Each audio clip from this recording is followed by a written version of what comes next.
This was the 18th school shooting in the U.S. this year. What can we do to keep our schools safe? It's a question that is asked after every school shooting. Mike LaCrosse spoke to WBZ security analyst and former Boston Police Commissioner Ed Davis. Mike?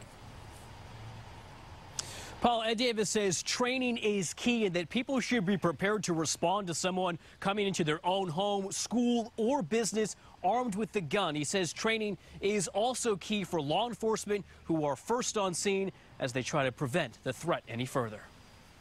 Just after 2 this afternoon, authorities responded to the Parkland, Florida high school, guns drawn as the shooter was still at large. In Columbine, we learned that because we delayed our response, more people died. Former Boston Police Commissioner and WBZ security analyst Ed Davis says officers around the country are now trained to seek out the suspect right away, like we saw this afternoon. They want them to go to the sound of gunfire and to engage the suspect so that the threat is stopped.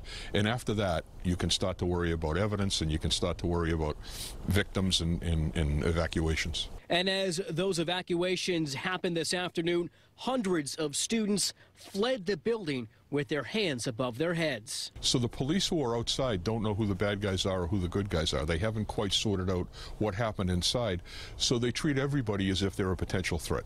Put your hands up, drop any backpacks that you have, and run away. Davis says over the next few hours, teams will clear the high school room by room, checking for any potential devices left behind before they begin processing the crime scene.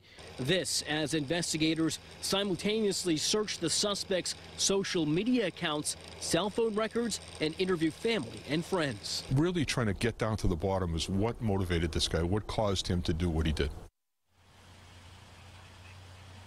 Davis says it will take state, federal investigators about a week to go through every bit of that crime scene as they prepare to present a case to a judge and jury for prosecution. We're live in Tewksbury tonight. I'm Mike LaCrosse, WBZ News. Mike.